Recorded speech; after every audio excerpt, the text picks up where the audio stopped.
Okay, Milan you can start. Okay, चला नमस्कार मंडळी. आजच्या मीटिंगला आपल्या स्पेक्ट्रम ग्रुपच्या बाहेरचे पण काही लोक आहेत. सुषमा जोशी, श्यामला माळी, आणखीन SSM कोण आहे? हा, SSM म्हणजे मृणालिनीची बहीण सुवर्णा. मी जरा नावं घेतो, त्यांनी हात वर करा म्हणजे सगळ्यांना त्यांचं दर्शन होईल. काही लोकांचे व्हिडिओ बंद आहेत. श्यामला माळी या हाय, आहे का? नमस्कार. गोविंद कोडियल पण व्हिडिओ बंद आहे. नमस्कार, आपलं स्वागत आहे या झूम मीटिंग मध्ये. आपली सर्वांची मैत्रीण सुनीता ही फार्मासिस्ट तर आहेच, पण अपार्ट फ्रॉम फार्मसी प्लांट्समध्ये तिचा ह्या विषयामध्ये बॉटनीमध्ये सुद्धा तिचं आवड आणि हे असल्यामुळे तिचा अभ्यासही चांगला आहे. आणि आजचा तिचा विषय आहे इंटेलिजन्स इन प्लांट्स, म्हणजे मराठीत सांगायचं तर वनस्पती जगातील बुद्धिमत्ता, या विषयावर आज तिचं व्याख्यान आहे. साधारणतः सुनीता किती 40-45 मिनिटं मला लागतील? 50 मिनिटं लागतील. असं going to be long session today. Okay okay, तर बऱ्यापैकी मोठं सेशन होईल. आणि त्यानंतर कोणाला काही प्रश्न असतील तर ते विचारावेत. आणि किंवा आपल्याकडे एखादी हे जे बाकीचे लोक आहेत त्यांच्याकडे जर काही याबद्दल सांगण्यासारखं असेल तर त्यांनी ते शेअर करावं. अशा पद्धतीची मीटिंग आहे. साधारणतः आजची मीटिंग मला वाटते की 1.25 तास ते 1.5 तास चालेल. तरी सगळ्यांनी जेवून बिवून आले असावेत, तर त्याप्रमाणे वेळ काढावा.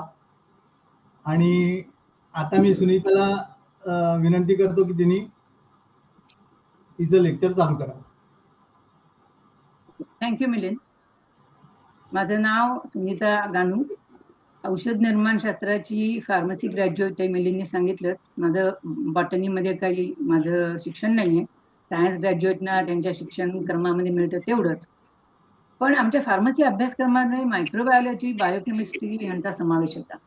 त्यामुळे मला वनस्पतींच्या जैविक प्रक्रिया म्हणजे त्यांची बायोकेमिस्ट्री समजून घेण्याला मदत झाली. मला वनस्पती, झाडं आणि एकूणच वनस्पती सृष्टीबद्दल खूप आदर आहे, रिस्पेक्ट आहे. म्हणून मी त्याच्याविषयी बरंच वाचन केलं. गेली काही वर्ष मी आवडत्या विषयांवरती इंटरनेटवरती वाचन करते. त्यातलाच हा एक विषय. मी वनस्पतींबद्दल बोलणारे कळल्यावर आपल्या ग्रुपमधल्या काही जणांनी मला एका पुस्तकाचा उल्लेख केला, the secret life of trees, आणि त्याचं मराठी भाषांतर. हे पुस्तक मी वाचलेलं नाहीये, मराठी नाही, इंग्लिश नाही. त्या पुस्तकाबद्दलचा एक रिव्ह्यू मला श्याम जातेने पाठवला होता. Thank you Shyam for that, alerting me. त्यात असं म्हटलंय की त्या पुस्तकातील निष्कर्ष शास्त्रीय दृष्टीने बरोबर नाहीत आणि काही शास्त्रज्ञांचे त्याबद्दल आक्षेप केले. त्या पुस्तकाला एक विकिपीडिया पेज आहे, ते तसंच म्हणते.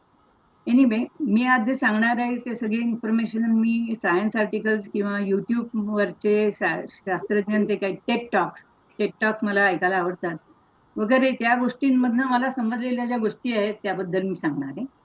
मी सांगेन त्यातल्या काही गोष्टी त्या पुस्तकातही असण्याची शक्यता आहे. अर्थात आजचं सेशन जरा मोठं असेल, मला 50 मिनिटं लागतील. आपल्या ग्रुपमधली आपली सगळ्यांची मैत्रीण मृणालिनी जोगळेकर मणी, तिने गेल्या आठवड्यात माझा टॉक ऐकून त्याबद्दल काही चांगल्या गोष्टी सुचवल्या. त्याबद्दल तिचे आभार मानून मी सुरुवात करते. आज मी वनस्पतींबद्दल, बुद्धिमत्तेबद्दल बोलणार आहे आणि माझं आजचं बोलणं साधारण 3 भागात विभागलेलं असेल. सर्वप्रथम मी एका खुनाच्या रहस्य कथेने सुरुवात करेन. त्यानंतर मी वनस्पतींबद्दल काही इंटरेस्टिंग, काही विस्मयकारक गोष्टी आहेत त्या सांगणार आहे.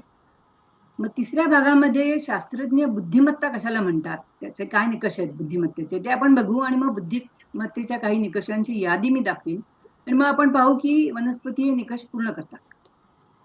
तर आता मी सुरुवात करते आपल्या पहिल्या भागाची. तर गूढकथा आहे याची, गूढकथेने सुरुवात करते. ही एक खुनाची रहस्य कथा आहे, इट्स अ मर्डर मिस्ट्री. पण हे खून माणसांचे नाही तर प्राण्यांचे आहे. हा, एकच मिनिट, तुझा स्क्रीन ऍडजस्ट कर, तुझा अर्धा चेहरा कापला जातो. ओ आय सी. का ही मला दिसत नाहीये. It's okay. Okay okay. आता बरोबर आहे. मी बघतीये मी कुठे आहे. हा ओके. हा म्हणजे मला हा ऑलराईट. हा ओके थँक्स.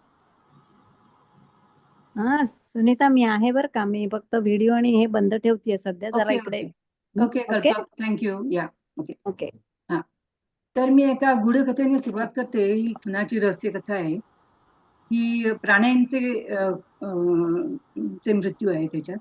ही घटना दक्षिण आफ्रिकेच्या लिम्पोपो सवाना नावाच्या प्रदेशात घडलेली एक सत्यकथा आहे. सत्यकथा आहे. या भागात कुंपण असलेली अनेक खाजगी राखीव स्थाने म्हणजे प्रायव्हेट रँचेस आहेत. तिथे वन्यजीव विशेषतः कुडू नावाच्या मोठ्या हरणांच्या जातीतील प्राणी मोठ्या प्रमाणावर आढळतात आणि त्यांचे शिकाऱ्यांपासून रक्षणही केले जाते. पण या सुरक्षित मानल्या जाणाऱ्या ठिकाणी अचानक काहीतरी विचित्र घडायला लागलं. या भागात भीषण दुष्काळ पडला होता. पाण्याची कमतरता आणि कोरडं हवामान यामुळे वनस्पती मरायला लागल्या. आफ्रिकेतल्या प्रखर उन्हात गवत वाळूनच नाही तर करपूनही गेलं होतं. झाडांची पानंही कोमजली होती आणि प्राण्यांसाठी अन्नाची टंचाई निर्माण झाली. या भागात अकेशिया नावाची झाडं आढळतात. अकेशिया झाडंही बरीच सुकली होती पण थोडी बहुत हिरवी पालवी होती. ती पानं खाऊन कुडू जगत होते. तर मी तुम्हाला जस्ट एक शेअर करणार आहे. हे दिसतंय का? येस. हा कुडू प्राणी हरणाचा हा प्रकार. हा असा कुडू असा असतो. हे अकेशिया झाड आहे.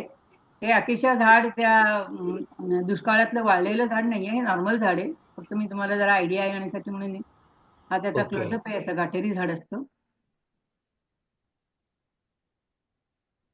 तर ही पानं अकेशिया झाडाची पानं खाऊन हे कुडू जगत होते. पण ह्या दुष्काळामुळे काहीतरी अजून अजब घडायला लागलं. कुडू मोठ्या संख्येने मेलेल्या अवस्थेत सापडायला लागले. त्यांच्यावर काही जखमा वगैरे दिसत नव्हत्या. त्यांना काही रोग पण झाला नव्हता. तर त्यांच्या मृत्यूचं कारण काय? या रहस्याची उलगड करण्यासाठी प्रिटोरिया विद्यापीठातले संवर्धन जीवशास्त्रज्ञ म्हणजे conservation biologist professor Wouter van Hoven यांना बोलवण्यात आले. त्यांनी लिम्पोपो प्रदेशातील परिस्थितीचे बारकाईने निरीक्षण केलं आणि मृत प्राण्यांच्या शवविच्छेदन चाचण्या केल्या. पोस्टमॉर्टम केले तिथे. या संशोधनात एक आश्चर्यकारक सत्य उघडकीस आलं. या मृत प्राण्यांच्या पोटातील अन्नात आणि यकृतात म्हणजे लिव्हरमध्ये टॅनिन सापडलं. म्हणजे आता रहस्याचा उलगडा झाला. टॅनिन या विषारी द्रव्यामुळे कुडू मरत होते. पण हे टॅनिन आलं कुठून? तर अकेशिया झाडाची पानं खुडून त्यांची तपासणी केली तेव्हा त्यांना त्यात टॅनिन द्रव्य नेहमीपेक्षा 4-5 जास्त आढळलं. आता अकेशिया झाडांच्या पानामध्ये टॅनिन हे अगदी कमी प्रमाणात नेहमीच असतं. तसं हे टॅनिन हे नेचरमध्ये अनेक वनस्पतींमध्ये थोड्या प्रमाणामध्ये असतं. आपल्या चहामध्ये सुद्धा असतं. आपण चहा जर का जास्ती उकळला तर तो त्याच्यात टॅनिन उतरतं आणि तो कडू लागतो. पण त्या असं म्हणजे थोड्याशा टॅनिननी काही कुणालाच उपाय होत नाही. पण अतिप्रमाणात ते टॅनिन गेलं तर ते विषासारखं काम करतं आणि त्यामुळे ते कुडू मरत होतं. या खुनांचा खरा गुन्हेगार कोणताही शिकारी प्राणी नव्हता तर किंवा शिकारी माणसं पण नव्हती. तर टॅनिन द्रव्य जेव्हा एखादा शाकाहारी प्राणी अकेशिया झाडाची पानं अति जास्त प्रमाणात खायला लागतो तेव्हा ही झाडं एक प्रकारचं संरक्षणात्मक द्रव्य केमिकल डिफेन्स तयार करतात आणि म्हणून त्यांनी त्या पानांमध्ये त्या झाडांनी जास्ती टॅनिनचा स्त्राव म्हणजे बनवलं, सिंथसाइज केलं आणि त्यांना वाटत होतं की इतकी पानं खाऊन आपल्या अस्तित्वावरती हे आहे धोका आहे म्हणून त्यांनी ते डिफेन्स त्याचा तयार केला. पण कहाणी इथे संपत नाही. संशोधनाच्या दरम्यान आणखी एक आश्चर्यकारक निरीक्षण समोर आलं. केवळ कुडूंनी चरलेली झाडच नव्हे तर कुडूंनी स्पर्श पण नाही केलेल्या अशा अकेशिया झाडांमध्ये सुद्धा टॅनिनचं प्रमाण जास्त होतं. आता ह्या झाडांमध्ये टॅनिन वाढण्याचं कारण काय? याचा अर्थ असा नव्हता की फक्त चरलेल्या झाडांनी स्वतःला बचाव करण्यासाठी पानांमध्ये टॅनिन तयार केलं. तर ज्या झाडांना कुडूंनी अजिबात स्पर्श केला नव्हता त्यांच्यातही टॅनिनचं प्रमाण वाढलं होतं. मग आणखी संशोधन झालं. त्यांनी एका झाडाच्या एका फांदीची बरीच सगळी पानं तोडली. त्यानंतर त्या झाडाची फांदी प्लास्टिकच्या एका बॅगेने घट्ट बांधून झाकून ठेवली. 1 तास तशीच ठेवली. नंतर 1 तासाच्या नंतर त्या प्लास्टिक बॅगच्या आत जमा झालेल्या हवेचे नमुने गोळा करून त्याची लॅबोरेटरीमध्ये तपासणी केली. प्रयोगशाळेत चाचणीमध्ये असं आढळून आलं की बॅगच्या आतील हवेत इथिलीन वायू, ethylene gas is a odourless colourless gas. या वायूस वास नाही, रंग नाही, पण असं आपल्याला वाटतं की त्याला वास. झाडांना हा वेगळा वायू जाणवतो आणि हा झाडांचा एक गुप्त संदेश आहे. जेव्हा एखादं अकेशिया झाड धोक्यात असतं तेव्हा ते इथिलीन वायू वातावरणात सोडतं. हा वायू वाऱ्याबरोबर इतर झाडांपर्यंत पोहोचतो.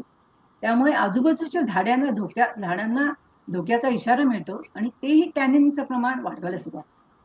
अशा प्रकारे संपूर्ण परिसरातील झाडे सज्ज झाली भविष्यातील हल्ल्यापासून स्वतःचं संरक्षण करायला. म्हणजे जेव्हा झाडाला धोक्याची जाणीव झाली, जसे की त्याची पाने अति जास्त प्रमाणात तोडली गेली, तेव्हा झाडाने अधिक टॅनिन करून केवळ स्वतःचं संरक्षणच केलं नाही, तर इतर झाडांनाही धोक्याचा इशारा दिला. Guys, this was like a chemical warfare. The trees not only defended themselves when threatened, but they created an army of themselves by sending warning signals. निसर्गाची ही अद्भुत रणनीती आहे. याचा अर्थ असा की वनस्पती एकमेकांशी संवाद साधू शकतात. फक्त त्यांच्या संवादासाठी त्यांना त्यांच्या भाषा वेगळ्या असतात.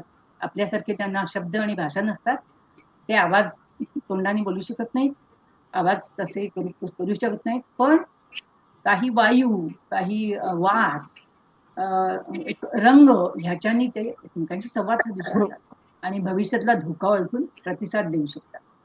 त्याच्यानंतर लिम्पोपो भागामध्ये अकेशिया झाडांचे संरक्षण करण्यासाठी उपाययोजना केल्या. अतिप्रमाणात जास्त चराई होणार नाही याची काळजी घेतली जाऊ लागली. वन्यजीव आणि वनस्पती यांच्यातील नॅचरल बॅलन्स टिकवण्यासाठी नवीन पॉलिसीज आखण्यात आल्या. आपण अकेशिया झाडांच्या उदाहरणात पाहिलं तसं हे फक्त अकेशिया झाडांपुरतं मर्यादित नाहीये. अनेक वनस्पती विविध प्रकारची सुगंधी रसायनं, फ्रॅग्रन्सेस हवेत सोडून आपल्या शेजारच्या झाडांना धोक्याची सूचना देतात. हे वनस्पतींचे SOS सिग्नल्स असतात.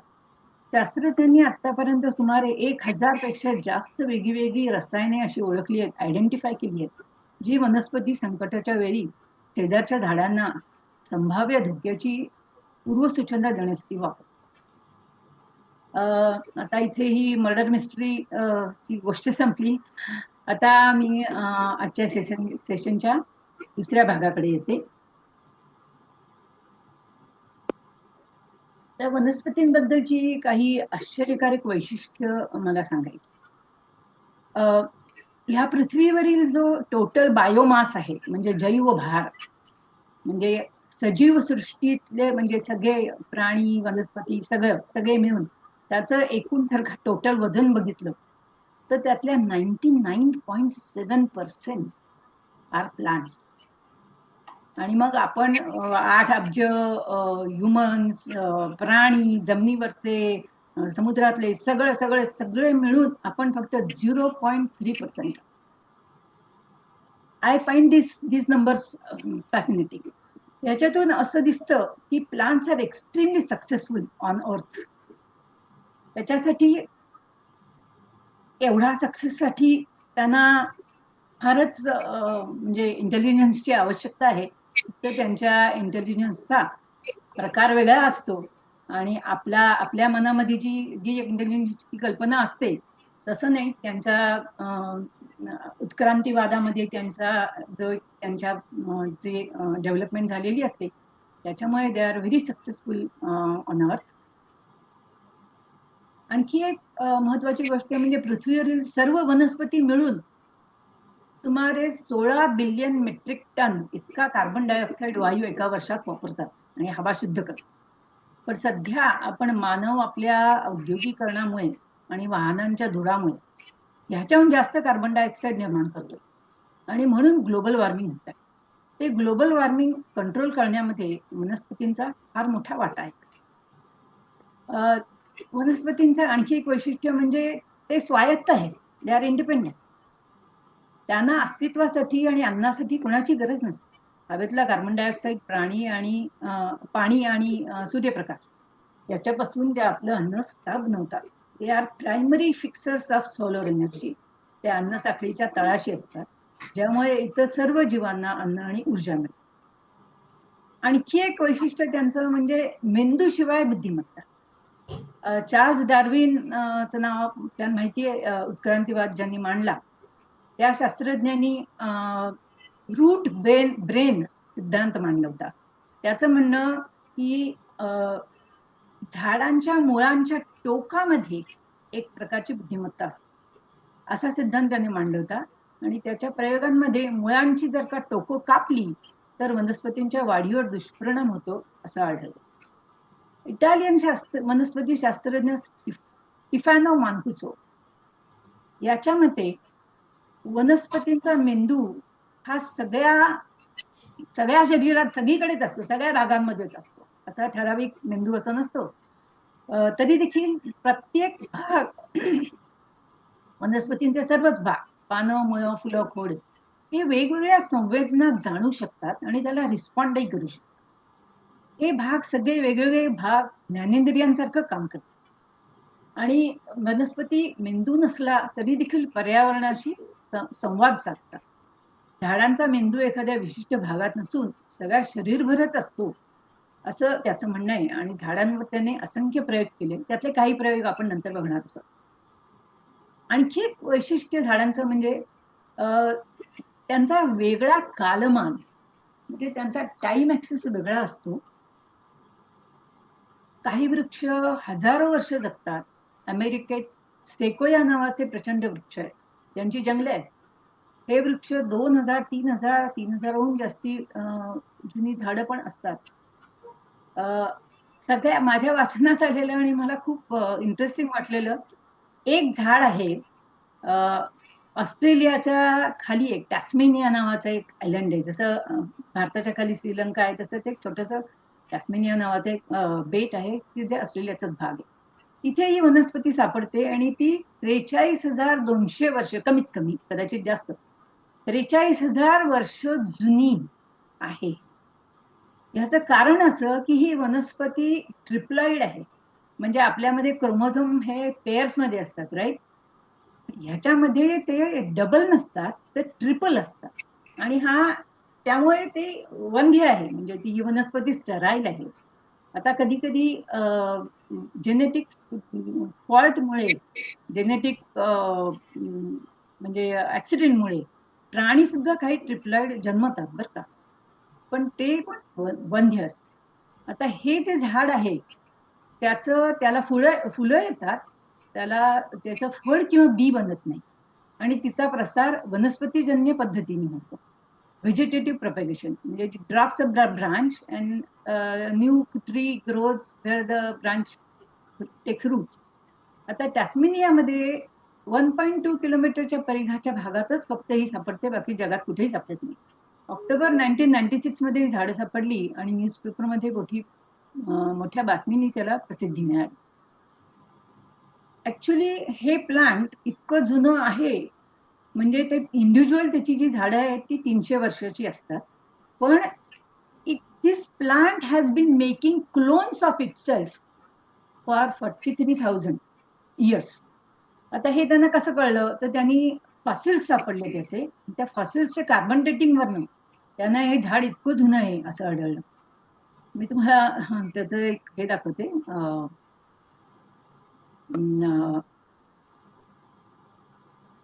लाईट दाखवते. दिसतंय? येस. हे प्लांट आहे, हे असं असतं. ही त्याची फुलं आहेत, पण या फुलामधनं बी किंवा फळ बनत नाही. आणि 96च्या ऑक्टोबरमध्ये ज्या वेळेला त्याला पहिल्यांदा ते सापडलं आणि त्याला प्रसिद्धी मिळाली, तेव्हा वर्तमानपत्रामध्ये त्याचे बरीच म्हणजे छापून आलं आणि बातम्या आल्या. त्याचं एक कटिंग इथे आहे. At 40,000 years is this the world's oldest plant, ते म्हणतात.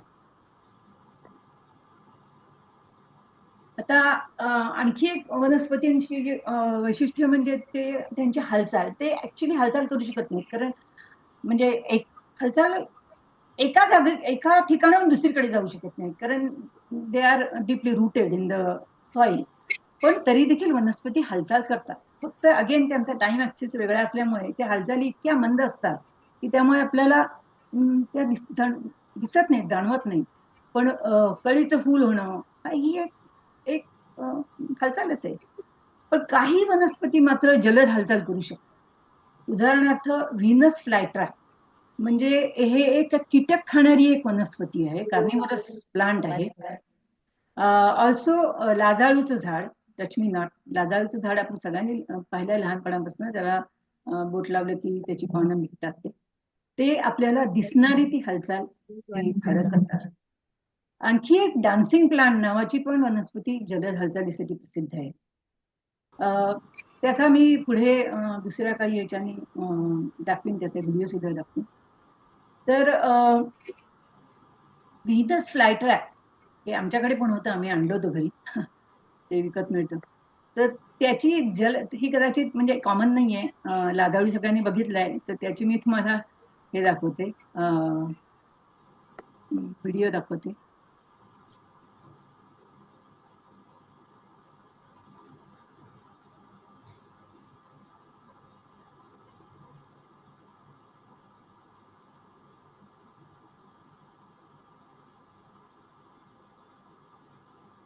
दिसतंय का?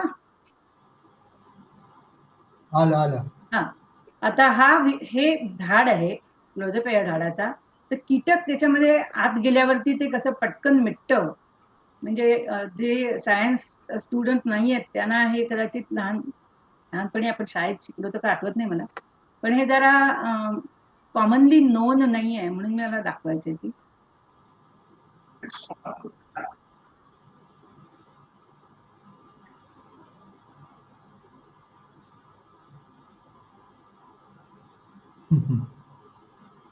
अशा तिची फास्ट मुवमेंट पण असते काही झाडांची. आणखी एक गोष्ट वनस्पतींबद्दल मला सांगायची आहे की त्यांनाही झोपेची गरज असते, त्याही रात्री झोपतात. जपानी शास्त्रज्ञांनी त्याबद्दल बरंच संशोधन केलं आणि त्यांनी त्यांच्या लक्षात आलं की त्यांनाही जैविक घड्याळे म्हणजे बायोलॉजिकल क्लॉक्स असतात वनस्पतींमध्ये. त्यांनी रात्री काही वनस्पतींमध्ये जे प्रयोग केले, त्या वनस्पती त्यांनी रात्री कृत्रिम प्रकाशामध्ये ठेवल्या. म्हणजे त्यांना अंधार नाही, त्यांना कधीच अंधार नाही त्यांच्या भोवती, दिवसा सूर्यप्रकाश आणि रात्री कृत्रिम प्रकाश. त्यामुळे झोपेच्या अभावामुळे ह्या वनस्पतींच्या आरोग्यावर परिणाम व्हायला लागला, त्या खंगायला लागल्या आणि दीर्घकाळ झोपेच्या कमतरतेमुळे काही त्यातल्या मेली. तर असं दिसतं की just like animals, they also need sleep. आता हा माझा दुसरा भाग जो आहे वैशिष्ट्य सांगण्याचा तो संपला. आता आपण तिसऱ्या भागाकडे जाऊया. वनस्पतींची बुद्धिमत्ता. तर आता शास्त्रज्ञांनी बुद्धिमत्तेचे काही निकष आहेत, तर ते मी तुम्हाला त्याची स्लाइड दाखवते आणि मग आपण बघूया की या निकषावरती ह्या वनस्पती त्याप्रमाणे उतरतात का.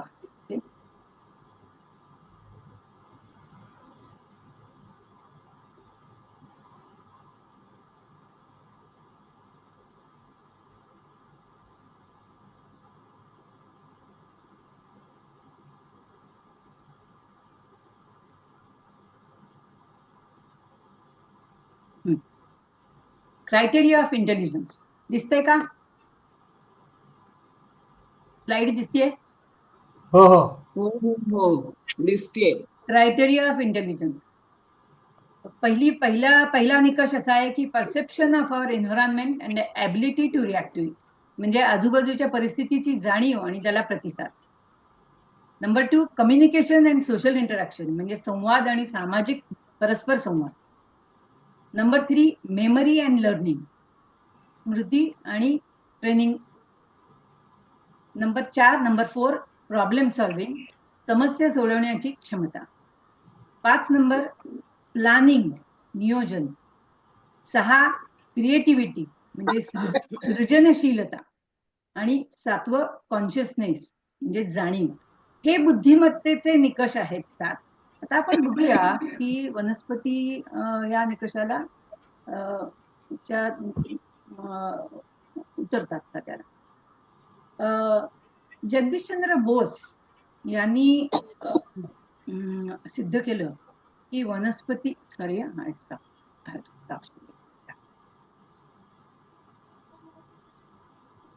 जगदीशचंद्र बोस यांनी 100 वर्षापूर्वी त्याच्या आधी सिद्ध केलं की वनस्पती विविध उत्तेजनांना म्हणजे स्टिम्युलाय त्यांना प्रतिसाद देऊन हालचाल करू शकतात.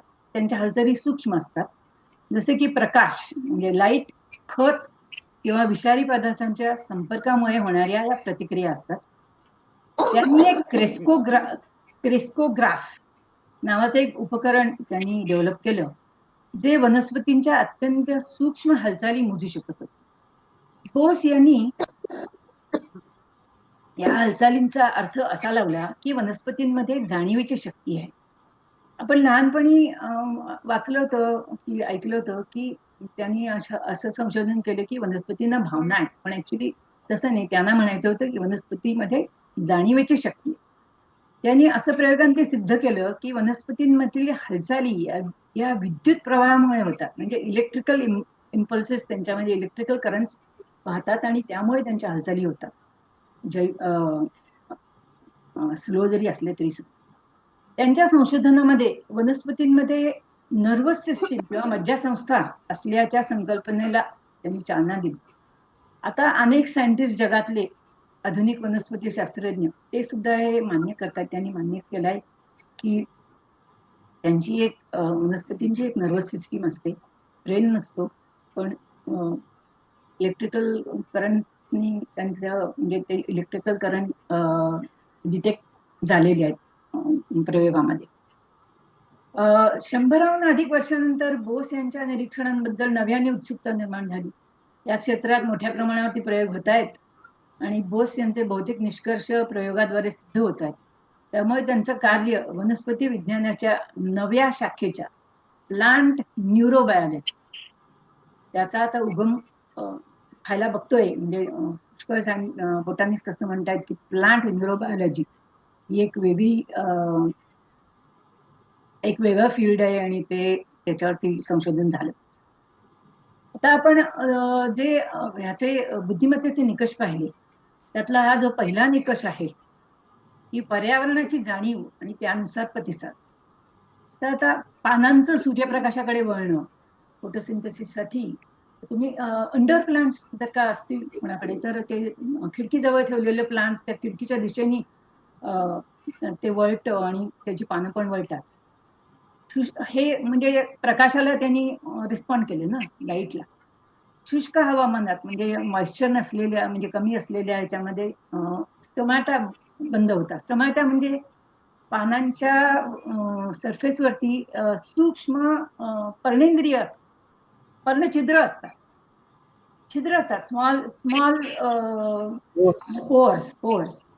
तर ते हवेतली आर्द्रता कमी झाल्यावरती पानावरील स्टोमॅटा बंद होतात, की ज्यामुळे पाण्याची हानी कमी होते. तर हा पण मॉइश्चरला रिस्पॉन्स आहे.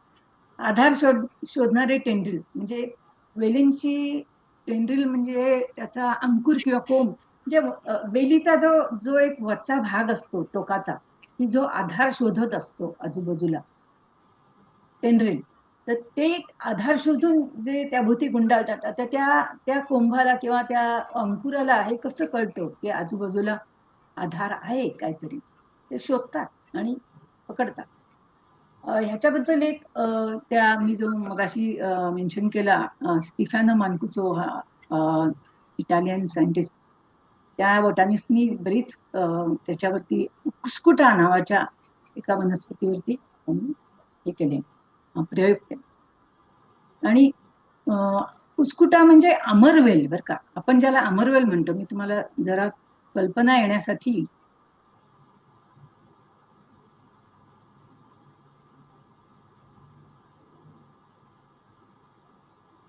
आता दिसतंय का, ही स्लाइड दिसतेय? हो. हा अमरवेल हा लहानपणी आपण पाहिलेला आहे कुंपणावरच्या झाडांवरती. आठवतंय का? पिवळ्या रंगाचा असा दोरीसारखा असतो हा अमरवेल. हा जो पिवळा भाग आहे खालचं हिरवी जी पानं आहेत ते कुसकुटा नव्हे, ते अमरवेल नव्हे. कुठल्या तरी एका झाडावरती हे पिवळे असे धाग्यासारखे हे पसरतात. आणि अमरवेल हा एक परोपजीवी वनस्पती आहे. त्याला मुळं असतात, जमिनीतनं ते उगवतं, पण त्याच्यामध्ये क्लोरोफिल नसतं. क्लोरोफिल नसल्यामुळे ते फोटोसिंथेसिस करू शकत नाही. त्यामुळे ते स्वतःचं अन्नासाठी त्यांना ते परोपजीवी म्हणजे ते एखाद्या झाडाला वरती ते चढतात आणि त्या झाडातला रस शोषून ते त्याच्यावरती जगतात. आता ह्या सायंटिस्टनी त्याच्यावरती जो प्रयोग केला तो मला दाखवायला तुम्हाला आवडेल. त्याचं म्हणणं मी आधी व्हिडिओ दाखवायच्या आधी त्यांनी सांगितलं जे त्याचं म्हणणं असं आहे की कुसकुटा झाड म्हणजे हे अमरवेल हे फक्त म्हणजे आधार शोधतं, दुसऱ्या झाडावरती त्याला अवलंबून राहायचं असतं, त्याचं नाही ते मरतं. तर फक्त ते आधार शोधतो दुसऱ्या झाडाचा असं नाही, तर ते कुठलं झाड आहे हेही त्याला जाणीव, त्याला कळतं. आणि त्यांनी इतके प्रयोग केले याच्यावरती की मध्ये एक त्यांनी सेंटरला एक अमरवेलीचं हे लावलं, एक रोप लावलं. एका बाजूला टमॅटोचं झाड, दुसऱ्या बाजूला गव्हाचं रोप आणि त्याच्या मध्यामध्ये हे अमरवेलाचं हे त्याचा मी व्हिडिओ दाखवेन.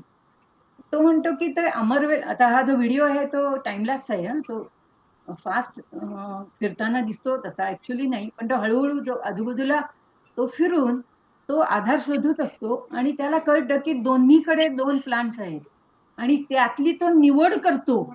याला मी इंटेलिजन्स म्हणते. हे अमरवेल निवड करते टोमॅटोची. आणि ह्या शास्त्रज्ञांनी तो म्हणतो मी 100 प्रयोग केले असतील की एका बाजूला टोमॅटोचं झाड आणि दुसऱ्या बाजूला काहीही दुसरं झाड, तर प्रत्येक वेळेला ही अमरवेल टोमॅटोचंच निवड करते, कारण का टोमॅटोवरती त्याला जगणं सोपं असतं म्हणून. आता हे म्हणजे बाजूला दोन झाडं आहेत हे त्याला कळतं, त्यातलं एक टोमॅटोचं हे कळतं.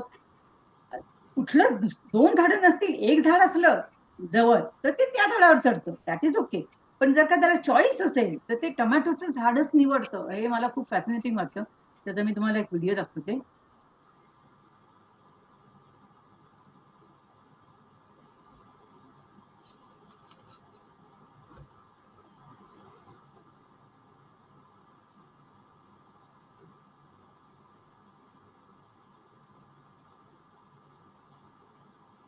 ओके, दिसतंय का? येस. आता तुम्ही बघा, मी जसे तुम्हाला तो हे जो सांगितला त्याचा प्रयोग की मध्यामध्ये ते अमरवेलाचं एक आलेलं आहे झाड आणि ते आधार शोधतंय. ह्या टाइम लॅप्स व्हिडिओ आहे.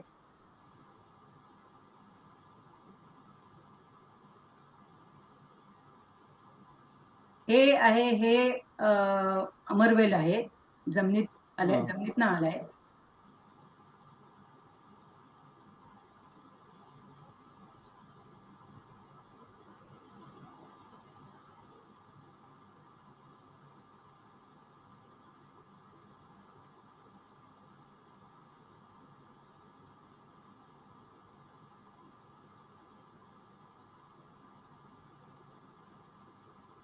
पकडलं त्यांनी त्या झाडाला. तर हे मला खूप फॅसिनेटिंग वाटतं की प्रत्येक वेळेला ते टोमॅटो, कारण ते टोमॅटोवरती जगणं सोपं आहे. That is intelligence without brains. ह्या शास्त्रज्ञांनी आणखी फरसबीच्या वनस्पतीवरती पण त्यांनी प्रयोग केले आणि ते पण मला खूप इंटरेस्टिंग वाटतात. कारण त्यांनी काय केलं, त्यांनी दोन फरसबींच्या वनस्पतींच्या मध्यभागी आधार असेल म्हणजे त्यांनी एक काठी लावली मध्यात, दोन्ही बाजूला 2 फरसबीच्या वनस्पती आहेत. तर दोन्ही वनस्पती त्या म्हणजे त्याचे जे हे वेल आहेत ना, तर वेलाचा वरचा जो कोंब किंवा अंकुर असतो की जो आधार शोधतो, तर हे दोन्ही वनस्पती त्या मध्यामध्ये जर का आधार असेल तर ते दोन्ही वनस्पती त्या आधाराच्या दिशेने वळतात. तर त्यांच्यात स्पर्धा असते की कोण आधी आधार पकडेल. तर दोन्हीपैकी एक वेल त्या आधारापर्यंत आधी पोचतो आणि तो आधार पकडतो. आता दुसरा वेल गंमत अशी आहे की त्या दुसऱ्या वेलाला ज्या वेळेला कळतं की तो शर्यतीत हरला, त्यावेळेला तो दुसरा निराळा काहीतरी आधार शोधायला लागतो. म्हणजे त्याला त्या दोन्ही झाडांना एकमेकांच्या अस्तित्वाची जाणीव असते, मधल्या जे काठी आहे, आधार आहे, त्याची जाणीव असते. ते दोघं त्या आधाराच्या दिशेने जात आहेत. पहिल्या झाडाने पकडल्यावरती दुसऱ्या झाडाला हेही कळतं की ऑलरेडी एका झाडाने त्या आधाराला पकडलाय. ते चाचपडून बघतं त्या झाडाला आणि त्या आधाराला, आणि मग ती दिशा बदलून ते दुसरीकडे निराळा आधार शोधायला लागतं. आणि हा मानकुस म्हणतो की एकदाही झालं नाही की दोन्ही वेळांनी तोच आधार पकडला, असं होत नाही. ते दोन्ही झाडांमध्ये म्हणजे दोन्ही झाडं मधल्या आधार आणि एकमेकांना ते डोळे नसून सुद्धा बघू शकतात. आणि ते दुसरं जे हरतं झाड स्पर्धेमध्ये ते निराळा काहीतरी एक वेगळाच आधार शोधायला त्याची दिशा बदलतं. हे मला खूप फॅसिनेटिंग वाटतं. दुसरा आपण एक निकष बघूया बुद्धिमत्तेचा, संवाद आणि सामाजिक परस्पर संवाद, कम्युनिकेशन आणि सोशल इंटरॅक्शन. तर ह्या निकषाप्रमाणे वनस्पती एकमेकांशी संवाद साधतात. ह्याच्यावरती सुझान सिमड नावाच्या एका कॅनेडियन बॉटॅनिस्टनी बरंच संशोधन केलं. तिच्या मते झाडं त्यांच्या मुळांच्या नेटवर्कद्वारे पोषक द्रव्ये आणि माहितीची देवाणघेवाण करतात. आता तिचं म्हणणं, जंगलामधली मोठी मोठी झाडं ती त्यांची मुळं एकमेकांना जोडलेली असतात. ही सुझान सिमड ही ब्रिटिश कोलंबिया विद्यापीठात शास्त्रज्ञ आहे. त्यांनी झाडांच्या मुळांना जोडणाऱ्या बुरशींच्या जाळ्यांचा अभ्यास केला आहे. त्यांना संशोधनात असं आढळलं की जंगलातली सगळी झाडं एकमेकांशी कनेक्टेड असतात ती त्यांच्या मुळांद्वारे, आणि त्या मुळांना जोडणारा दुवा म्हणजे जमिनीखालची बुरशी, फंगस, त्यांनी एकूण 28 वेगवेगळ्या प्रकारच्या फंगस त्यांनी आयडेंटिफाय केल्या की त्या झाडांच्या मुळांना जोडतात एकमेकांना. आता सुझनने काही झाडांच्या हे कसं तिने शोधलं की ते शेअर करतात पोषक द्रव्य आणि इन्फॉर्मेशन. तर तिने काय केलं, सुझनने काही झाडांच्या फांद्यावर पिशव्या टाईट बांधून, प्लास्टिकच्या पिशव्या, त्यात रेडिओ ऍक्टिव्ह CO2 भरला. म्हणजे CO2 बनलेला की ज्याच्यामध्ये जो कार्बन आहे, CO2 इज एक कार्बन आणि 2 ऑक्सिजन, त्यातला कार्बन जो आहे तो रेडिओ ऍक्टिव्ह म्हणजे C14 त्यांनी कार्बन वापरला. आणि तो CO2 रेडिओ ऍक्टिव्ह CO2 त्या पिशव्यांमध्ये भरला. आणि काही वेळाने तो CO2 त्या झाडांनी अब्झॉर्ब केला. आणि त्यानंतर she use instruments to track the movement of the radioactive CO2 from one plant to another. कारण तो इन्स्ट्रुमेंट्स असतात की जे तुम्ही ट्रॅकिंग करून कुठे गेला तो CO2, ते एका झाडापासून दुसऱ्या झाडामध्ये, तो एका झाडाला जर का तुम्ही CO2 दिलात रेडिओ ऍक्टिव्ह आणि तो CO2 जर का तुम्हाला दुसऱ्या झाडामध्ये डिटेक्ट झाला तर ते ट्रान्सपोर्ट ऑलरेडी झालेलं आहे. त्यांना असं आढळलं सुझान सिमडला की या बुरशी ज्या फंगस असतात त्या झाडांच्या मुळांना आवश्यक त्या पोषक द्रव्यांची देवाणघेवाण करायला मध्यस्थ म्हणून काम करतात, पोषक द्रव्य पोहोचण्यास मदत करतात. आता फंगस हे सुद्धा वनस्पतीच आहे एक प्रकारची. It's a symbiotic relationship. झाडं आपल्या मुळांच्या टोकाभोवती असलेल्या बुरशींच्या नेटवर्कद्वारे रासायनिक संदेशही पाठवून एकमेकांना धोक्यांबद्दल सावध करू शकतात. या बुरशी मध्यस्थ म्हणून काम करतात, वेगाने माहिती आणि पोषक द्रव्ये प्रसारित करण्याचे काम करतात. It's like fibre optic network, internet cable प्रमाणे त्याचा संदेश जातो. जंगलातली मोठी झाडं जी असतात त्यांना जुळलेली झाडं म्हणजे त्याच्याशी कनेक्टेड, त्या मोठ्या झाडांची कनेक्टेड झाडं जास्त असतात. ही मोठी झाडं नवीन आलेल्या रोपांकडे पोषक द्रव्य पाठवतात आणि त्यामुळे त्या लहान झाडांच्या सर्व्हायव्हलचे चान्सेस वाढतात. अशा मोठ्या झाडांना सुझानने नाव दिलं मदर ट्री किंवा ती त्याला नोड्स म्हणते. या भूमिगत संबंधांच्या जाळ्याला सुझानने नाव दिलं वुड वाईड वेब, WWW चं नाव दिलं. सुझानच्या या संशोधनाला जगभर बरीच प्रसिद्धी मिळाली आणि अनेक शास्त्रज्ञ त्यावर अधिक संशोधन करायला लागलेले आहेत. सुझान म्हणते की प्रत्येक झाड म्हणजे स्वतंत्र घटक, आता आपण झाडांकडे बघू नये तर एकमेकांशी जोडलेल्या समुदायांसारखे त्यांना बघावे. झाडे एकमेकांची आणि वेगवेगळ्या प्रकारच्या जीवसृष्टीच्या गुंतागुंतीच्या पर्यावरणीय नात्यांनी जोडलेली असतात. It's like a entire forest is a single living organism, ते तिचं म्हणणं आहे. आता मी एक स्लाइड दाखवते, म्हणजे तिचं जे म्हणणं आहे ते आपल्याला नीट कळेल.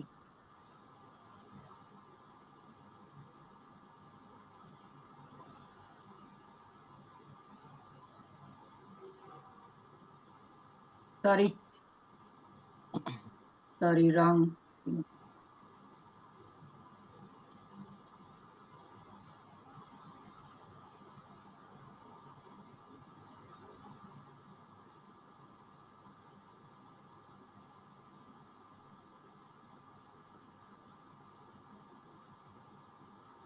आता हे चित्र दिसतंय.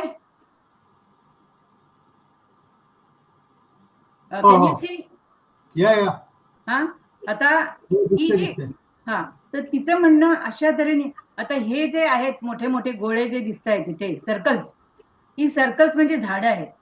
आणि ते हे जे काळ्या अशा ज्या लाईनी दिसत आहेत, ती म्हणते की ती मुळांना जोडणाऱ्या बुरशींचं हे नेटवर्क आहे खाली. आणि अशा तऱ्हेने ही सगळी झाडं एकमेकांना त्या नेटवर्कनी जोडलेली असतात. आता ही जी डार्क कलरची मोठी सर्कल्स आहेत, ह्या प्रॉमिनंट ही मोठी झाडं आहेत, बिग ट्रीज, ज्यांना ती मदर ट्रीज म्हणते. इथे ही पिवळी छोटी छोटी झाडं दिसतात, ही छोटी रोपं आहेत. तर ती म्हणते की मदर ट्रीज कडनं या छोट्या रोपांना पोषक द्रव्य जातात अशा या नेटवर्क मधून.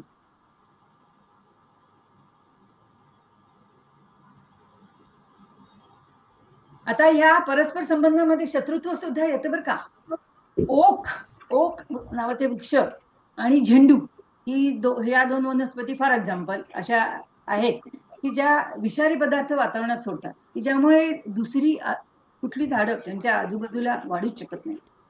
तुम्ही सुद्धा पाहिलं असेल की झेंडू आपण बागेत लावला तर तो चांगला फोफावतो, आजूबाजूला पसरतो आणि आजूबाजूची झाडं मात्र खुंटतात. हा अनुभव आलेला असेल बऱ्याच जणांना.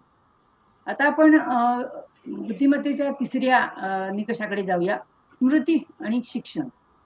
आता स्मृतीची व्याख्या, मानव, प्राणी किंवा कॉम्प्युटर्स यांच्या तुलनेनं वनस्पतींची स्मृतीची व्याख्या स्मृती वेगळी असते.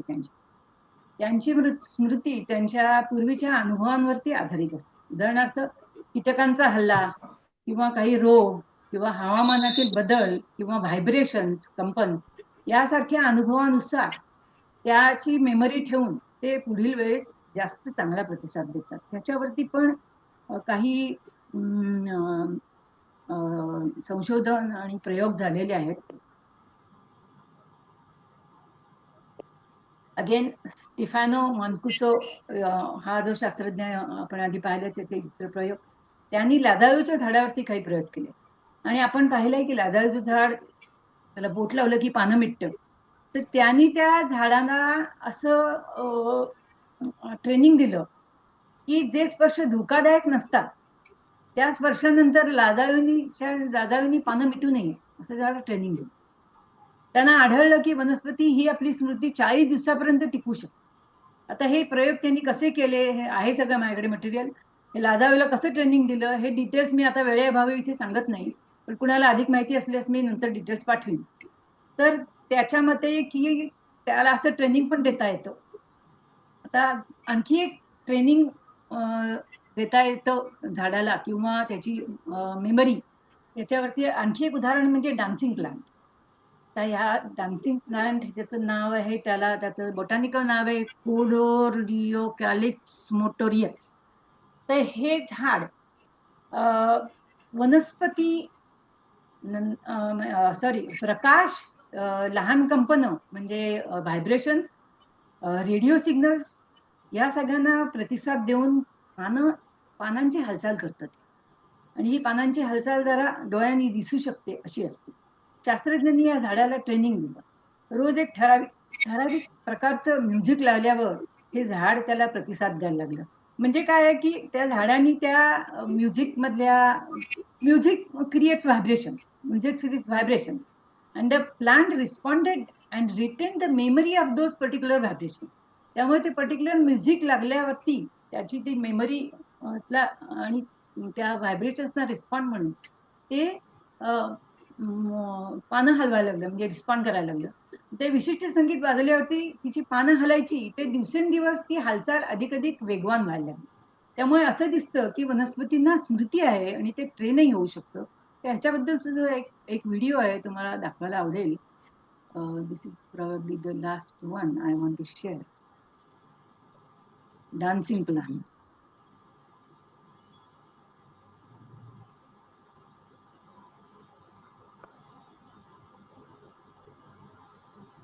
ओके, दिसतंय का? येस. हा, आता मी व्हिडिओ चालू करते आणि त्याची पानं ही वरच्या भागातली ही जी छोटी छोटी पानं आहेत ती हालचाल करतात. तुम्हाला दिसतात का बघा? दिसतात म्हणजे ती.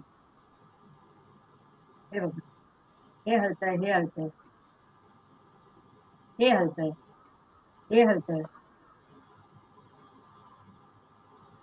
हे हलतंय, हे हलतंय, हे हलतंय.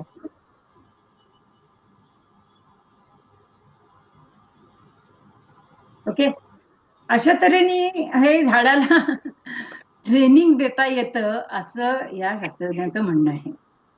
ओके, आता आपण चौथ्या निकषाकडे जाऊया. वनस्पतींची समस्या सोडवण्याची क्षमता, ॲबिलिटी टू सॉल्व्ह प्रॉब्लेम्स. वनस्पती त्यांच्या सभोवतालच्या आव्हानांना प्रतिसाद देण्यासाठी विविध युक्त्या वापरतात. आपण आता ऑलरेडी अॅकेशियाचं पण पाहिलं. फ्लोरियन कॉकलिन नावाच्या एका ऑस्ट्रियातल्या एका लेडी शास्त्रज्ञ, तिने टोमॅटो आणि सफरचंदाच्या झाडांवरती प्रयोग केले आणि निरीक्षण केले.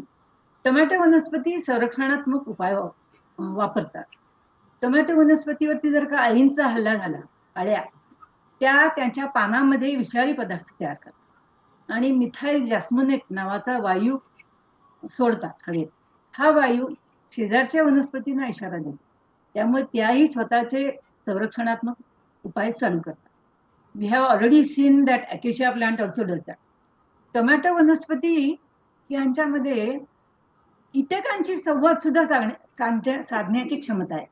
हिने जे प्रयोग केले त्याच्यामध्ये टोमॅटो वनस्पती कीटकांच्या लाळेतील घटक ओळखून, म्हणजे कीटक कुठला आहे त्याच्या लाळेतील घटक ओळखून तो कोणता कीटक आहे हे आयडेंटिफाय करतात.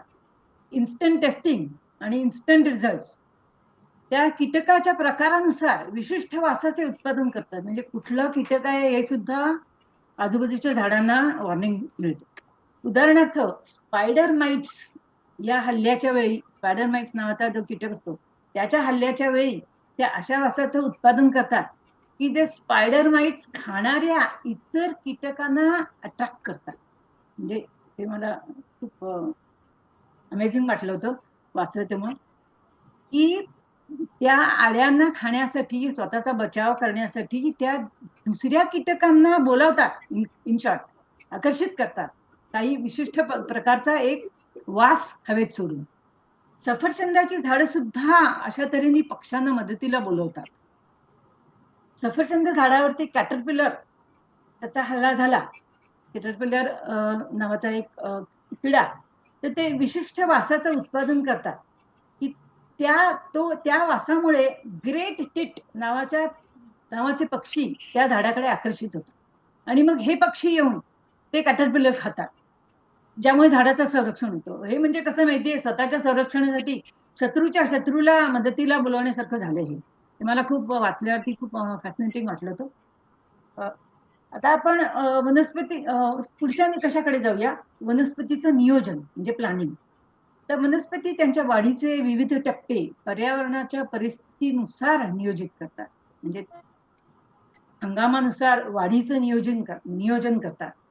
वनस्पती नवीन पानं, पालवी फुटणं, फुलं, फळं, बिया तयार करण्याचं वेळापत्रक हे तापमान, आर्द्रता म्हणजे मॉइश्चर हवेतलं आणि इतर पर्यावरणाच्या घटकांच्या आधाराने ठरवतात. त्यामुळे त्यांची प्रजननाची संधी वाढते. पर्यावरणातील सूक्ष्म बदल त्यांना कळतात. योग्य वेळेस आंब्याला मोहर येतो हे त्यानं परिस्थितीनुसार केलेलं प्लॅनिंगच आहे. बहावा फुलला की शेतकरी समजतात की अजून 1.5 महिन्यांनी पाऊस येईल. हे वनस्पतींचं बायोलॉजिकल क्लॉक आहे, त्यांचं प्लॅनिंग आहे. आपण पुढच्या निकषाकडे जाऊया. सृजनशीलता किंवा क्रिएटिव्हिटी. आता ह्याच्याबद्दल काय बोलणार बोलू तेवढं कमीच आहे. फुलांचे विविध रंग, आकार, सुगंध, फळांचे चव, गोडी, आकार, रस, ते ज्युसेस फळांचे, याच्यामध्ये इतकी व्हरायटी आहे. त्याच्यामध्ये वनस्पतींची सृजनशीलता दिसून येते की जी मानवांनाही ते एवढी क्रिएटिव्हिटी पॉसिबल नाही. आता आपण शेवटच्या बुद्धिमत्तेच्या निकषाकडे जाऊया, वनस्पतींची जाणीव, कॉन्शियसनेस. तर वनस्पती विविध पर्यावरणीय संकेतांना प्रतिसाद देतात, त्यामुळे त्यांच्या जाणीवेची क्षमता दिसून येते. आता शास्त्रज्ञांनी 20 पॅरामीटर्स असे आयडेंटिफाय केले की ज्याच्याबद्दल वनस्पतींना कॉन्शियसनेस असतो, त्यांना जाणीव असते. गंध, वास, वनस्पती वास ओळखून त्यानुसार प्रतिसाद देतात. स्पर्श, पृष्ठभागावर झालेल्या स्पर्शांना प्रतिसाद देतात. उदाहरणार्थ लाजाळू इतर झाडंही प्रतिसाद देतात, पण त्यांच्या त्या हालचाली सूक्ष्म असतात, आपल्या डोळ्यांना दिसत नाहीत. प्रकाशाच्या दिशेने वनस्पती वाढतात. आणि आर्द्रता, हवेतलं बाष्पानुसार आपण बघितलं टोमॅटो म्हणजे पानावरची छिद्र, पर्णछिद्र छोटी होतात किंवा मोठी होतात. मातीतलं पाणी, मातीमध्ये किती पाणी आहे त्याच्यानुसार आणि त्यात पाण्याच्या दिशेने त्या वाढतात. गुरुत्वाकर्षण, ग्रॅव्हिटी मुळे म्हणजे मुळं जे असतात, रूट्स, ते खाली गुरुत्वाकर्षणाच्या दिशेने वाढतात आणि खोड विरुद्ध दिशेने. रासायनिक संकेत, शेजारच्या वनस्पतींनी उत्सर्जित केलेल्या रसायनांना प्रतिसाद देतात. तापमान, टेम्परेचर, ध्वनी म्हणजे व्हायब्रेशन्स किंवा साऊंड, चुंबकीय क्षेत्र म्हणजे मॅग्नेटिक फील्ड्स, आणि न्यूट्रियंट्स म्हणजे मातीतील पोषक द्रव्य ओळखून त्या दिशेने मुळांची वाढ होते. त्या सगळे there are about 20 parameters identified की जे प्लांट कॉन्शियसनेस त्याच्यामध्ये असते. तर ह्या सगळ्या उदाहरणावरनं असं दिसतं की वनस्पतींमध्ये समस्या सोडवणं, नियोजन, क्रिएटिव्हिटी, विविध पर्यावरणीय घटकांची जाणीव ठेवण्याची क्षमता, पण वनस्पतींची जाणीव आणि बुद्धिमत्ता मानवी परिभाषेप्रमाणे जरी नसली तरी त्यांच्या वर्तनातील वैशिष्ट्य त्यांच्या उत्क्रांतीचे महत्वाचे पैलू दाखवतात. त्यांच्या सर्व्हायव्हलसाठी जी आवश्यक बुद्धिमत्ता आहे ती त्यांच्या इन्स्टिंक्टमध्येच असते, ती डेव्हलप झालेली असते. आपल्या बुद्धिमत्तेच्या मानवी कल्पना झाडांना लागू होत नाही आणि त्याची त्यांना गरजही नाहीये. आपल्या पद्धतीची जी बुद्धिमत्ता आहे त्याची वनस्पतींना गरज नाहीये. आता अमेरिकेमध्ये ट्रम्प आणि इलॉन मस्क काय गोंधळ घालतात हे कळायची त्यांना अजिबात गरज नाही. त्यांची बुद्धिमत्ता निराळी आहे, पण तीही बुद्धिमत्ता अतिशय प्रगल्भ आहे. त्यांच्या सर्व्हायव्हलसाठी ती अतिशय आवश्यक आणि उपयोगी आहे. That is why the plants are so successful on earth. ह्याच्यानंतर आता माझं आजचं प्रेझेंटेशन संपलेलं आहे. मी संपलंय असं सांगते. आय टूक 53 मिनिट्स. ओके. आता आपण सगळे अनम्यूट करू शकतो आणि काही चर्चा किंवा काही कुणाला विचारायचं असेल तर विचारू शकतो. अच्छा, आता इथे मला श्यामला एक रिक्वेस्ट करायची आहे. मागे त्यांनी मला एक सांगितलं होतं की आळूच्या पानं कशी ती त्या ग्रिल मध्ये बाहेर जाऊन ते त्याच्या तोंडून ऍक्च्युली आपण ऐकूया. It's a simple observation. ऐकायला येते सगळ्यांना? हा, येते. जस्ट घरात बाजूला गॅलरीमध्ये एक छोटस आळूचं झाड आलं होतं आणि त्याची पानं जेव्हा बाहेर येतो कोंब तेव्हा ती गोल झालेली आहेत, उघडलेली नसतात. आणि इट सर्च ग्रिलच्या मधल्या गॅप मधनं केलं. Then I moved it around. It search went there and then opened it, because if it opened earlier it could not go out, but it manage to do that. This was just it was quite amazing that very simply it did that. वेलीचं जसं तुम्ही सांगितलं की वेली इकडे तिकडे फिरून बघतात, that is I mean you can see it very trivially. कुठेही जरा बघितलं it immediately latches on to that. पण दुसरं जे सांगितलं की एखादे आधार घेतल्यावर दुसरं तिकडे जात नाही, that is quite amusing. That is fascinating. I also surprise. आणि त्यांनी अगदी व्हेहेमेंटली त्यांनी सांगितलंय की मी 100 वेळेला प्रयोग केला तर 100 वेळेला तसंच होतं की तो दुसरा वेळ निराळाच आधार, वेगळा आधार शोधायला लागतो. हे मला That is, I mean, it's fascinating both as a phenomenon, but also from evolution point of view. How does it get an advantage? Because that's how it has been selected. So there must be some advantage of searching elsewhere rather than being on the same one. Exactly. But evolutionary काय तो लक्षात Yeah, येत नाही. That is बरोबर. But it's very या fascinating. सगळी ही बुद्धिमत्ता त्यांच्या इन्स्टिंक्ट मध्ये रूपांतरित झाली आहे. Absolutely. बोल मला संजय. मी जरा एक interesting I will like to speak something. या बोलू का? हो प्लीज. हॅलो सुनीता, हा you made a fantastic presentation. I really appreciate. आणि तू याचा खूप डीप आणि बारकाईने अभ्यास केलेला दिसतोयस. म्हणजे hats off to you for making अभ्यास सच अ नाही, डीप मला अँड अभ्यास वगैरे नाही, मला आवड आहे, मी खूप वाचते. मला नाही, सगळ्या पण आवड असली तरी तो एक तुम्ही you gone deep, that is 100% sure. मला एक थोडं इंटरेस्टिंग काही थोडं शेअर करायचं आहे. असं बऱ्याच वेळा आपण म्हणजे अशा मी वाचल्यात काही स्टोरीज की you know plants respond to emotions.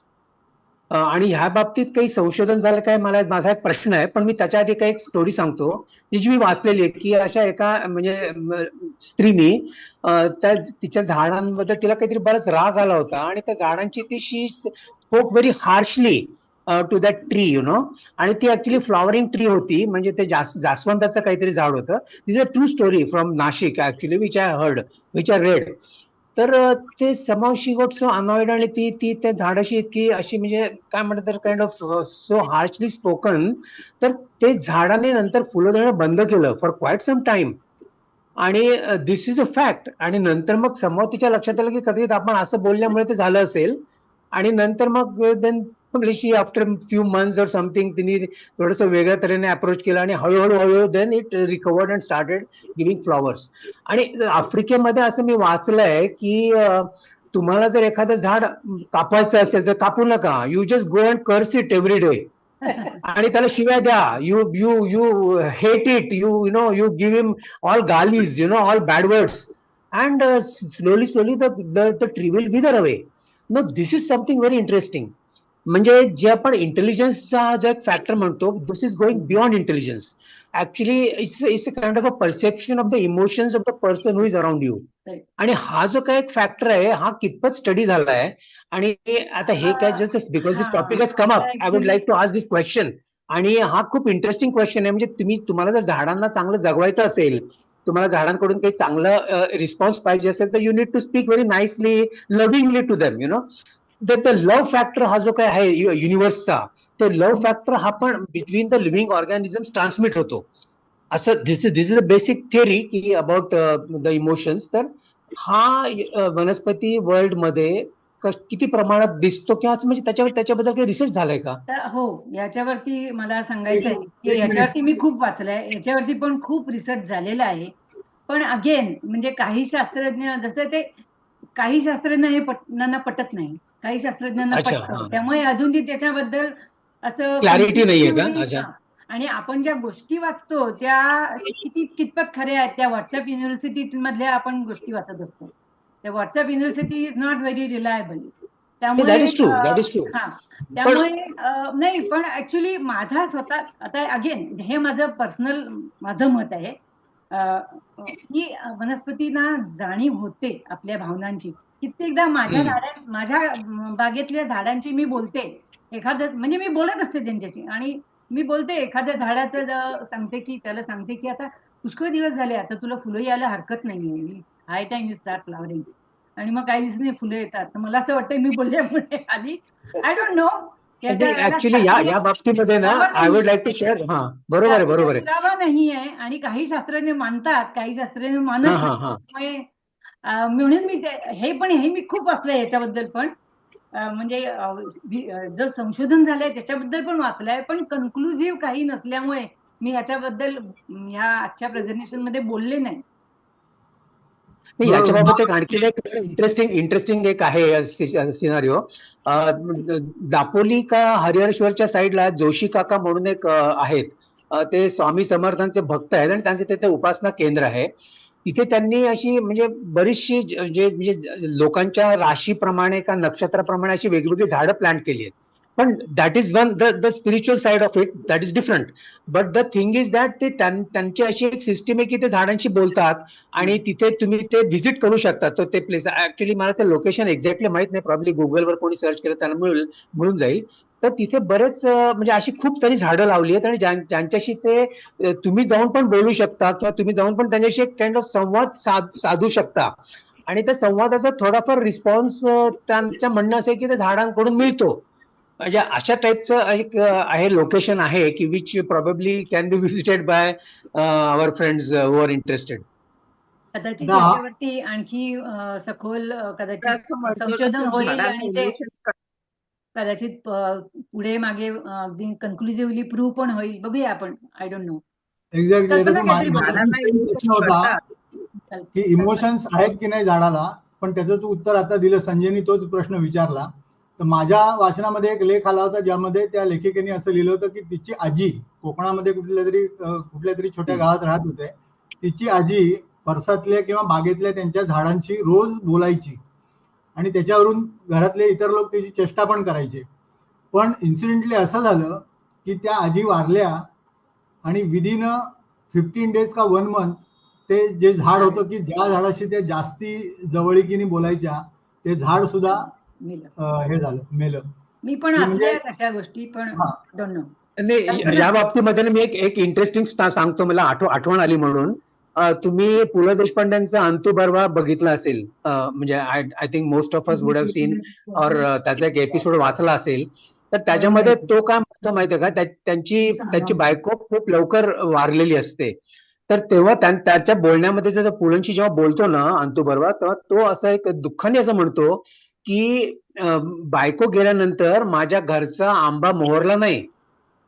Of course, this could be a fact, may not be a fact, but this is what happens in real life. कल्पना काहीतरी बोलणार होती. कल्पना मी पण हेच म्हणत होते, इमोशन्स बद्दल बऱ्याच जणांना असे अनुभव आहेत. आमच्या इथे पण आमच्या बागेमध्ये माझे सासरे, त्यांना इतकं झाडांचं प्रेम होतं आणि ते कुठलेही, काही जणांचं म्हणतात ना, जसं हाताला गुण आहे तशासारखं त्यांचं होतं. म्हणजे त्यांनी कशाही पद्धतीने झाड लावलं, रोपलं, म्हणजे आणि तरी त्याला एकदम छान ते भरायचं आणि असं हे व्हायचं. म्हणजे हे किती प्रेमाने, किती इमोशन्स चांगल्या ठेवून कोणी करतंय झाडांबद्दल, त्याच्यावर पण अवलंबून असतं पुष्कळ, असं वाटतं. म्हणजे ह्याच्याबद्दल प्रूव्ह करणं तर कठीण आहे. नाही होईल, किंवा झालेलं असं नाही. आणखी संशोधन चालू आहे, कदाचित होईल काळी प्रूव्ह. बघूया. हॅलो, कुणाला काही बोलायचंय? हात वरती केला तर. आता तुझा पुढचं काय आहे पण या सगळ्या गोष्टी बोलायला हरकत नाही. आधी तुझा शेवटचा कन्क्लुझिव्ह पार्ट काय आहे तुझ्या व्याख्यानाचा, तो घेऊन टाक ना, मग आपण ह्या विषयावर झालं. I have concluded already. मी बोलू सुनीता? हो, बोल. निलिमा बोल. बोलू? हा, हो. ओके. त्या निसर्गाच्या नियमांशी सुसंगत असं हे वनस्पती विश्वाचं काम आहे आणि ते किती योजनाबद्ध काम करतं ते एका छोट्या म्हणजे आपल्याला तुम्ही सगळे शास्त्रोक्त माहिती अगदी बित्तंबात दिलेली आहे, अगदी उत्तम. प्रत्येक वृक्ष इतर वृक्षांबरोबर अतिशय समरसतेने वाढून त्यांनाही वाढू देतो आणि आपला डोलाराही उभा करतो, राईट? आणि ह्याच्यातनं मी सगळे त्यांचे गुण म्हणजे बुद्धिमत्तेची चुणूक शेवटी सांगून थांबतो. प्रत्येक झाडाचा जो घेरा आपल्याला दिसतो त्याच्यापेक्षा चौपट घेरा आतल्या मुळांनी केलेला असतो, तेव्हाच तो जमिनीत घट्ट रोवून उभं राहतो. त्याचा अंतर्भाग एवढा विकसित झालेला असतो की त्याच्यातल्या अन्नरसाचा पहिला थेंब प्रथम शेंड्याच्या भागाकडे जातो आणि नंतर सर्व इतर भागांकडे पुरवला जातो. ह्या सगळ्या पण आता हे कुठली सुसंगता म्हणायची निसर्गाची आपणच ठरवूया, पण दिस इज अमेझिंग. म्हणजे हे काम योजनाबद्ध, हे नियोजन तू बोललीस तसं त्यांचं प्लॅनिंग किती हे अंतर्गत चालू असतं आणि वरती काहीच दिसत नाही आपल्याला. आणि ह्या सगळ्या अनुषंगाने मला वनस्पती विश्वाचे सगळे गुण जर थोड्याफार प्रमाणात मानवी विश्वाने थोड्याशा प्रमाणात घेतले तर किती छान होईल असं वाटतं. सुंदर होईल. पहिलं सुषमा जोशीने बोलायचंय. एक मिनिट माझं देण्याची वृत्ती, दातृत्वाचा गुण, देण्याची वृत्ती जी फारच कमी ठिकाणी आढळते आज आपल्यामध्ये. एका बीजातनं हजारो बीजांची निर्मिती, त्यांचं प्रत्येक घटकाचा लाभ पक्षी, प्राणी, मनुष्य, प्राणी सगळ्यांना देण्याचं फक्त फक्त यांचं काम आहे वनस्पतीचं, आणि त्याच्यासाठी आहुती आहे त्यांची. त्याच्यासाठी हे जगण्याची दुर्दम्य इच्छा घेऊन जगतात. महापुरे जाती तिथे लव्हाळे वाचती. गवताची पाती सुद्धा असं नुसतं ते जगण्यासाठी जीवनशक्ती इतकी दुर्दम्य कोणासाठी?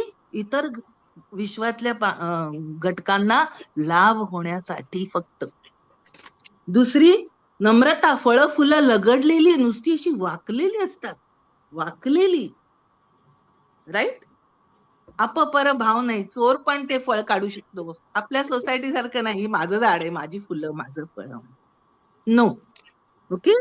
प्रसन्नता, निसर्ग सौंदर्य, हिरवा रंग, फळं फुलं, ते म्हणजे आपल्याला नुसतं मन आणि बुद्धी आणि शरीर याला नुसतं प्रसन्नच करून टाकतं, कधीही कुठेही.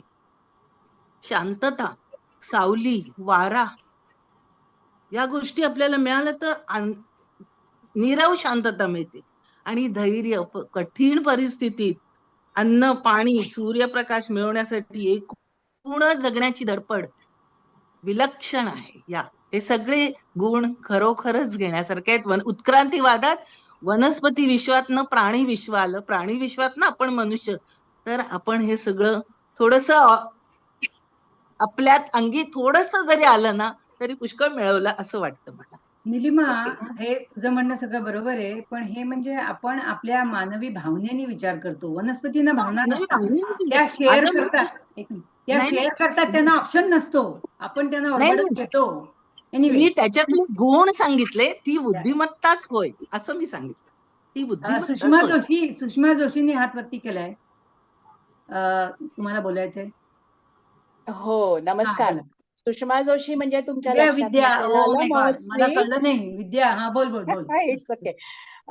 मला ह्या बाबतीमध्ये तू जे सांगितलंस की त्यांचं वनस्पतींचं जीवनचक्र, हे मला असं वाटतं की जीवनचक्र हे त्यांनी ठरवलेलं असतं आजूबाजूच्या वातावरणाच्या अनुसार. म्हणजे मी इथे अमेरिकेत आल्यावरती माझ्या असं लक्षात आलं की इकडे थंडी खूप जास्त प्रमाणात असते. म्हणजे याच्या आधी मी आता आहे टेनेसी स्टेटला, आणि ह्याच्या आधी मी सियाटलला राहत होते. तर तिथे तर वातावरण इतकं छान, म्हणजे आपल्याकडे श्रावणात जसं वातावरण असतं तसं. तर तिकडचा निसर्ग आणि आता टेनेसी मधला निसर्ग ह्याच्यामध्ये खूप तफावत आहे. पण तरी सुद्धा इथे आल्यानंतर मी बघितलं टेनेसीमध्ये आणि सियाटलमध्ये पण, तर ज्या वेळेला थंडीचं प्रमाण जरासं कमी होतं, म्हणजे शेवट जेव्हा थंडी येते त्याच्यानंतर काही दिवसांनी वसंत ऋतू येतो, स्प्रिंग